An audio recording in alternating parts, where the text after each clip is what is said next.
What's going on? It's your boy Wally, aka Mr. Music is My Business. We are live from the Ramova Theater. Just wrapped up the Midwest Music Expo.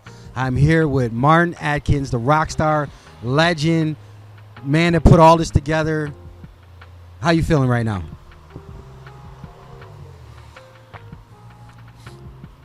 It's weird, exhausted, but really energized.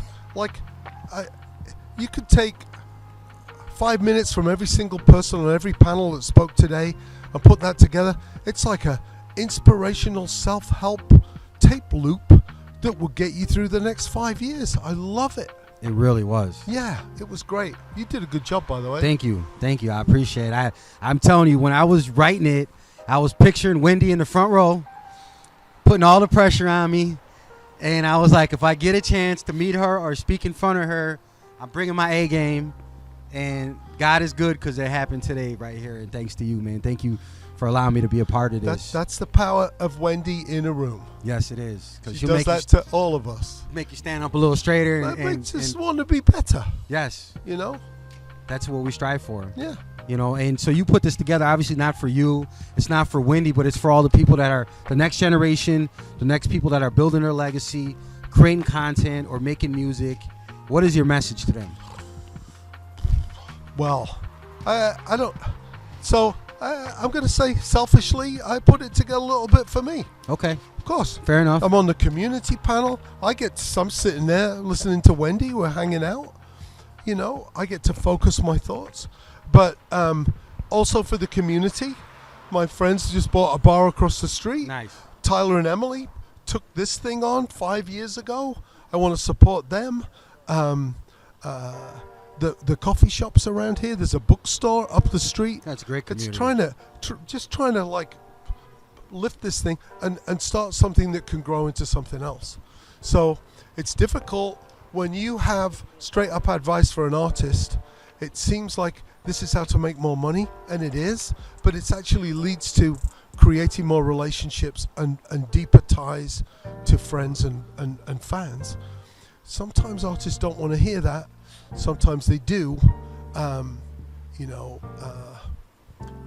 it's kind of for them and also for my students who get to past, present, and future, who get to, there we go, past, present, and future, who are talking with each other. Students from 18 years ago talking to students who are thinking about going to Millikan next year. It's like, it's just a magic. And they get to put this together and they get to walk away from this. I tell them what balls were dropped nicely, but they get to walk away from this also with me encouraging them, saying, look what you did. And I'll always do that. Look what you did. Look what you made happen. And if you could do that, you could do anything. And if a student thinks they can do anything, they really can. They can. They really can. It's magic. So for all of that, I mean, this isn't like a make-believe game where if you sign this artist, go forward 3 spaces. Actually, it should be a board game, really. But this is real stuff with real consequences. And they all handled it really well. I've seen a couple of my students go from not being very good in class to excelling at this shit. So that they might think, great, we did it. I'm like, no, you just gave me a way in. Now you're getting pulled into the business. I can hit you over the head and make sure you get your grades up because you got to graduate and move on. So I heard somebody say it's not what you want or what you acquire, it's who you become in the process. How important is that? Do you think the growth, the mistakes, the gentle feedback when you say, hey, listen, team, we can do better. This is what we want to focus on. How important do you think that is to a person or an artist? Well, so they're also learning how to learn, and they're learning who they are. You know, some students are working 3 jobs and losing their minds. I'm like, well, at least you're learning which pair of pants to put on in the, right. And I'm always trying to reinforce in them that customer service. Maybe they're working a customer service job. Fantastic, because you need that skill. Trying to elevate them, and I've forgotten the last part of your question. Just like we talked about, like not just what you want or what you acquire, but who you become in the process. Right. So there's a couple of things I do as well. I require them to do a reflection. What did you learn? If you could go back, what would you tell yourself at the beginning? What would you do differently? And they all say, I would have taken this more seriously from the get-go because we needed that time because we didn't have it last week. And that's great. But then I use my creativity and I say to them, now, I want you to write a letter to a student who's just sat down in this class. I want you to speak to that student and set them straight. And that carries more weight with them than a test or a quiz or a grade. Yes. It's like, no, you're writing to yourself, right? You could help these next students do this better. What would you tell them? And that really kind of like, holy crap. Because you're teaching them to think on their toes as opposed to remember and regurgitate something. Right. And I'm also asking them to be the teacher, which is like, they never thought that they would be in that role. I love you, Wendy. Thank you, Wendy. We love you. See, now we're keeping that. John, keep that. You kidding me? We're keeping that in. That's going on a loop. So, this is Welcome to the Music Business, You're Fucked. Gets a little bit confused. I was down at South by Southwest, what was this, 2 months ago?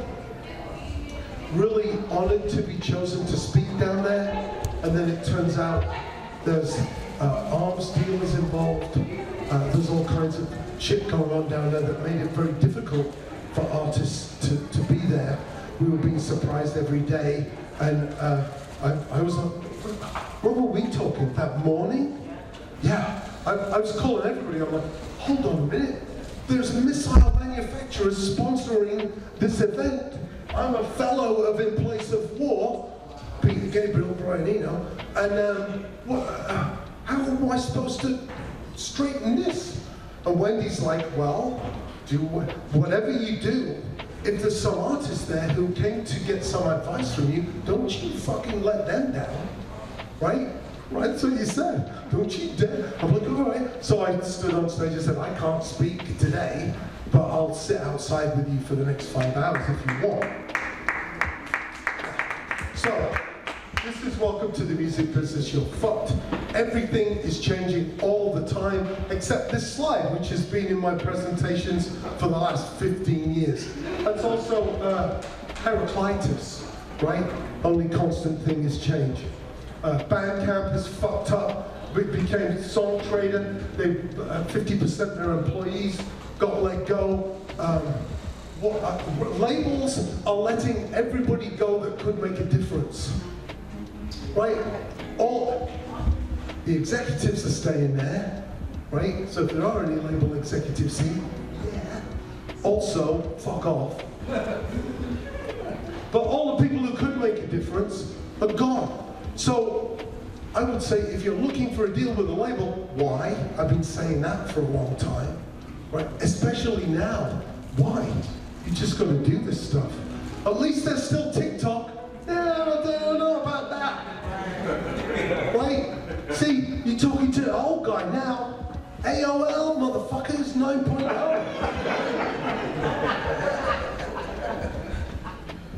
There was Friendster before there was MySpace, before there was Facebook. I had 90,000 followers on MySpace, and here comes Facebook. I'm like, oh, this Facebook's amazing. 6 months later, I go around to my MySpace disappeared. You've got to take control of your shit. What else has got? Microsoft is laying off people. I don't know what this Taylor Swift slide is about, but you've got to have one, don't you, really? And this just seemed horrible. Anna Wintour kept her sunglasses on the entire time she was telling Pitchfork staffers they were getting laid off. So if you want to be a journalist, I don't know about that. 40,000 songs are uploaded to Spotify every day, except it's 60,000, except it's 70,000, except it's 100,000 songs a day being uploaded. So, what's special about yours? Well, the middle section, 80% of only 50 listens a month. But this is the thing. 13,500 artists make more than 50 grand a year. And when I say artist, that could be an artist with 4 people in the band and a manager and a label, right? So it's tough. It's tough. 45 million songs were not listened to once. Like, that, if that was me, wouldn't you just listen to your own songs for like an extended 3-day weekend? Right? So you go Tuesday morning, you go, oh my God, it's amazing, thank you for your support. We're up to like 700 listens, because you fucking listen to it, right? You can't even listen to your own shit to create a facade that somebody cares. At least you can still make a living as an influencer, right? Whew, thank goodness. There's still hope. This is Aitana Lopez. She has 132,000 followers.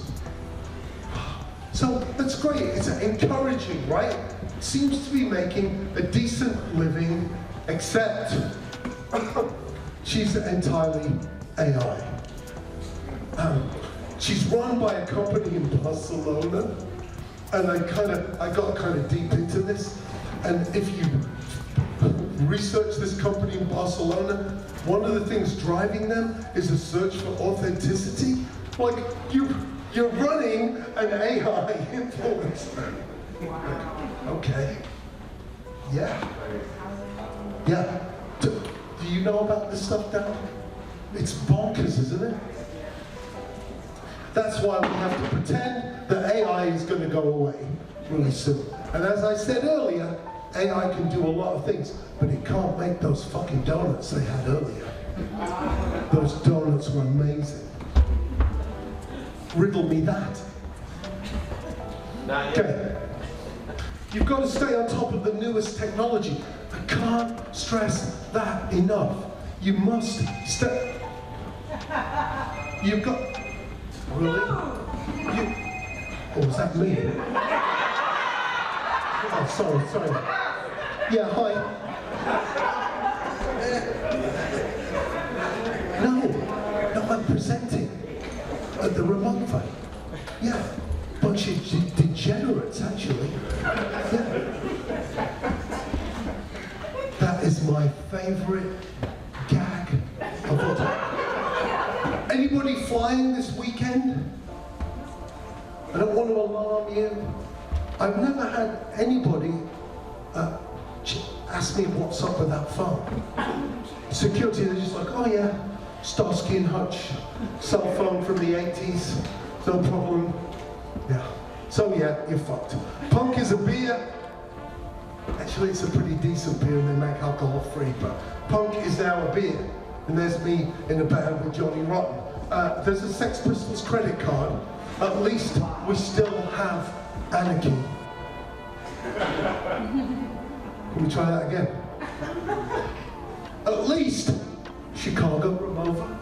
At least we still have anarchy.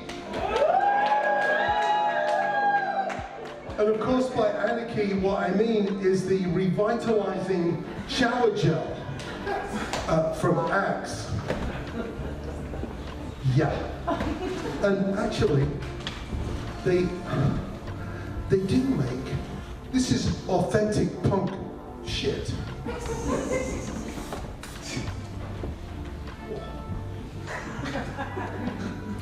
it smell like ass? No. Like ass. Quoting from the punk manifesto, it has dark pomegranate and sandalwood scent. So the Midwest Music Expo, what was your inspiration for that? Was it music festivals you went to, or what was it to bring this together? And I'm so glad you did it here. Thank you. It was a bunch of things. The desire to set a challenge for students, my selfish desire to looking at a 16-week semester with a different subject each week, thinking, there's a class called Senior Seminar, and I just thought, this is going to be shit. And I thought, hold on, copyright, touring, event management, legal issues, marketing, what if each one of these was a panel and we just shove all the classes to the end, 1 or 2 crazy days, then I can have the students get that knowledge at the end, but also put this whole damn thing together. All right, no contest. I'll always choose real world over make-believe. And then also we just did it in the city of Decatur because that town is struggling. Benny was talking earlier about the struggles he has in his community. And wow, Wendy is amazing. She's the bomb. I can't say how amazing she is, because she is. So it's a desire to help that community down there, but also by doing it here, we're building a pipeline. You know, I think the first time somebody comes up from Decatur, it's like, it's 3 hours. But you know, It's Brian, Brian, who runs a school of music, this is the 10th time he's made that trip in the last 6 months. So people just get used to it, and the opportunity is here. The need is in Decatur, the opportunity's here. So you build that pipeline, you strengthen the pipeline, and it makes it all work. So I want to go to the museum. We're really excited. Urban Grind, we definitely got to set some up. We're going to come out to the museum. We do. It's here in the Bridgeport area, right? Yeah, it's 3 blocks up the street. 3 blocks up. What was your motivation? It's just you had so much stuff you collected and you didn't want it to go like get tossed. What were you thinking when you said, I'm going to do a museum? Well, so I collected a lot of stuff because I'm old. I've been in a lot of bands. I had a record label. I built scenery. I screen print.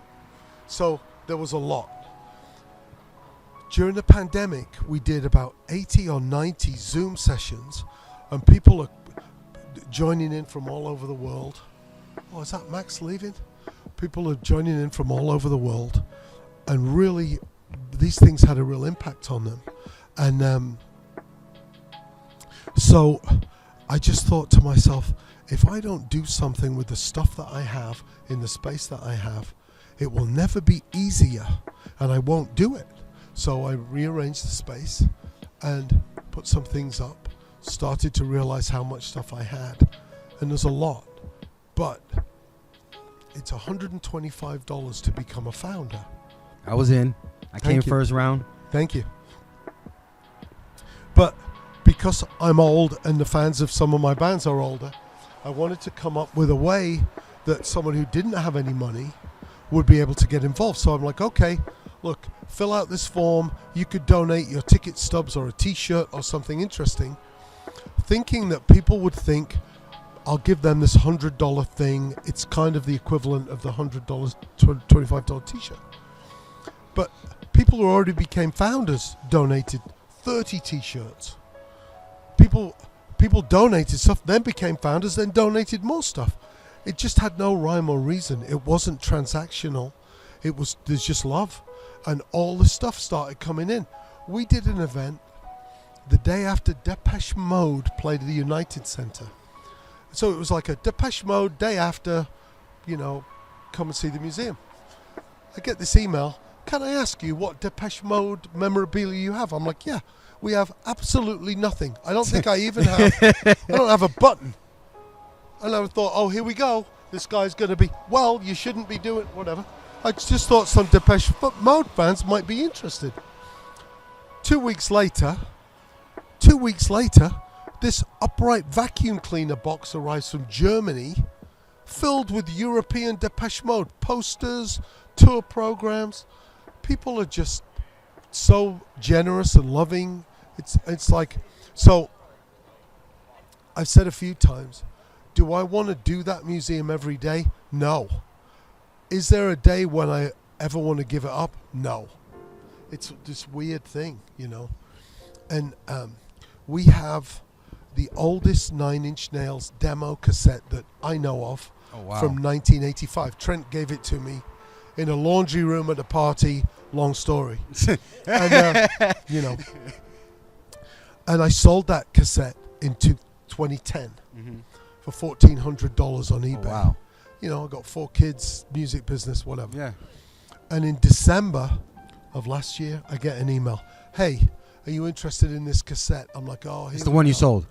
Yeah, here we go. got $7 it grand, back. $8 grand. What are we talking? The guy's like, what do you mean? What are we talking? I'm like, do you want this cassette back? I bought it from you for $1,400 in 2010. Wouldn't even let me pay the postage. Wow. Send it back. And that's happened 20 times with different things. And I can't let go of it. Because I mean, you're gonna do is you're securing the legacy of this music, of this culture. You're securing it because think about it, people die, and they throw your stuff in the garbage. Yeah. It gets stuck in trash. They throw it in the storage. It depreciates, and then nobody really understands the value of it like you would. Right. So I'm glad you raised your hand and say, you know what, I understand the value of this generation, of this culture, and it's part of your life, part of your story. Well, you know something else that the museum's taught me? Wendy was over there maybe 18 months ago. It's Wendy Day. You know, Eminem this, Twister that, but Yeah. I'm like, oh, well, okay. So I thought I'll just give her the tour. And so I was being an asshole tour guide over here. Like, as we move through the room, you know, here's my drum kit from this. Here's this amazing object there. Da, da, da. And she's over in the corner looking at the wall. And I'm like, okay. Anyway, Wendy, as we move along, I was just being an asshole. Trying to keep her going. Moving along as we on our left-hand side as we move, and she's just quiet. And there's this torn-out ad from a newspaper in Montreal from a ministry show in 1990. Fufun Electrique was the name of the club. It's just on the corner of this big box. She's like, I was at that show. Get out of here. And she stood there for another 10 minutes. And then a week later, she sends me an email. I'm like, oh, what's this email going to be about? She's like, I can't believe you have that app from that show. And so what the museum has taught me, and it's different things for different people. I don't know shit about what's important to people. You know, sometimes you just got to let people do their thing and stand back and observe instead of trying to guide the whole thing. It's been amazing. It's been amazing. Protect your assets. By that I mean always have something else to sell. Protect your assets. I like giving stuff away. It's silly if you don't have something behind it. You know what happens if you give somebody a shirt? A lot of times, here we go. They'll fucking buy a shirt. It's insane. You would think, I gave him a shirt, that's that. No, thanks for the shirt. Can I buy that shirt? It happens all the time. Okay. Great.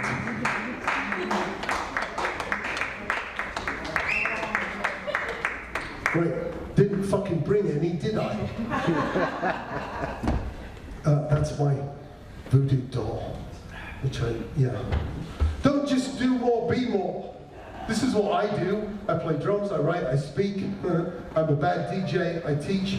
I own a record label, I'm a producer, manager, screen printer, scenery builder. I own a coffee brand, sound library, music publisher. You could add a language. Languages are good to add. Customer service is never a bad thing. Inventory management, photography, chef, balloon bender. One of my kids is a balloon bender. Yeah. He makes a mean gun out of balloons. Cookies. Thanks, Aaron.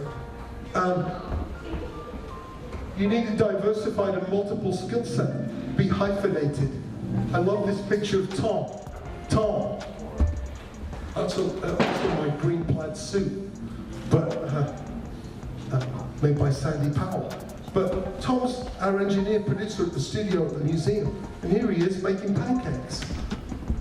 That's what you need to be able to do. Oh, what do we do today? Pancakes? Let's rock. Instead of, hold on a minute, pancakes, I'm all about Pro Tools, not pancakes.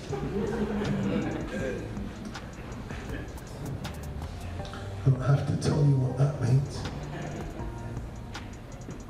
It's not a village in Wales. Get through this. Great things happen when you do stuff. Nothing happens when you don't. I like one thing that happens with my slides. If you're getting something from these, that's great. This is for me. This is for me to I'm reprogramming myself here. Great things happen when you do stuff. You don't always know what's going to happen, but forward motion is better than no motion, always. Stop worrying about the perfection of your art. Ooh, I like this one. Remember that slide from the beginning? It's this. I bought this in Minneapolis. My friends were playing up there. And this band from Canada, A Primitive Evolution, were the opening band. And you know, you might think that people buy your shirts because they like your shirts. They buy your shirts and your merch because they like you. So I went to the merch booth. I thought, how can I support this band on the road? And I thought, well, I think this was $30, which is like, all right, that's what I want to give them. How can I support them more? I bought the shittiest fucking badly made doll of the bunch.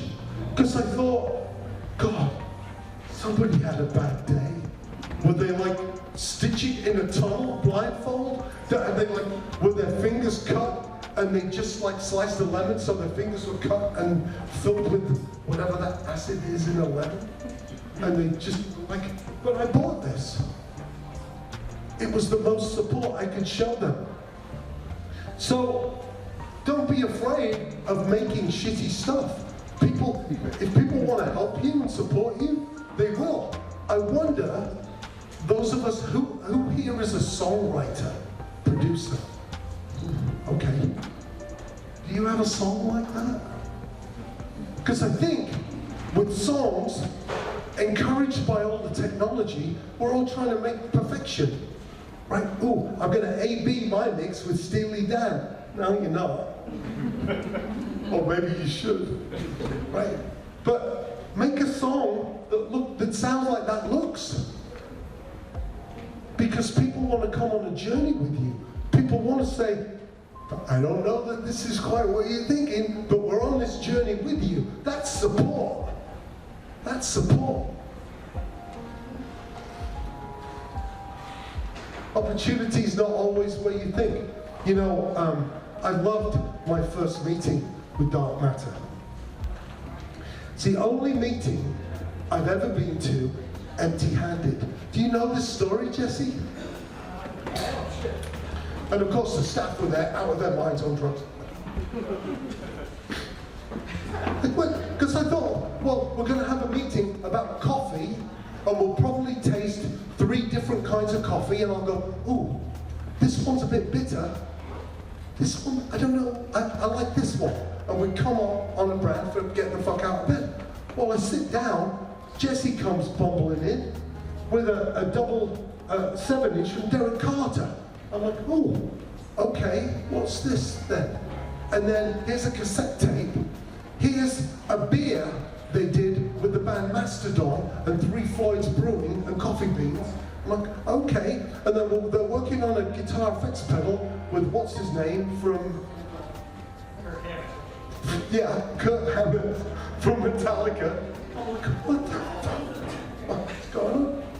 And at the time, I was thinking, record label energy had kind of disappeared. And I'm like, oh fuck, it went there. That crazy creative energy was alive and well. It just wasn't where I thought it was going to be. Stop trying to succeed in the music business 1990. It's actually 2024. Yeah. How do we put 20,000 fans in a stadium? Don't have a clue. I do not know how to do that. But if you don't know everybody here today, you could meet a few people today, right? Chances are there's some kind of broadly like-minded individuals here. What a great opportunity. Now, hands up if you're not shy. You fucking lying fucks. Hands up if you're too shy to put your hand up to say that you're right. I don't know what I'm saying, but this is the skill. I don't know how good a guitarist you are. You better be good because there's 740 million. But you could be better at meeting people today, right? You could meet 2, and you could meet 2 more tomorrow. You could meet 2 more after that. You could have like Tuesday and Wednesday off. come to bingo on Thursday here, meet a few people, right? You get better at it. You might have days where you meet 10 people. You're not going to be solid, firm friends with all of them, but you'll know them. Hey, whoa, what's going on? And then eventually, you might need a stadium to put those acquaintances in. Nipsey Hussle said it a lot better than me. Instead of trying to build a brick wall, lay a brick every day. Eventually, you'll look up and you'll have a brick wall. Fucking Nipsey. He kind of inspired me when I started the museum 3 years ago. I just went on Facebook and said, hey, I don't know what you did today. You could be a founder of a museum. Click here and buy a fucking shirt. Bam. Are you here to tell me something, Katie? Oh, okay. Thought I was going to get the 2-minute warning. Hard to remember. Thank you.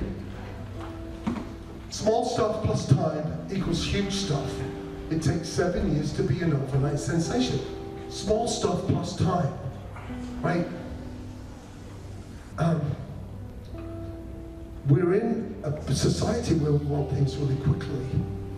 And this shit doesn't happen quickly, just doesn't happen quickly. You need the time.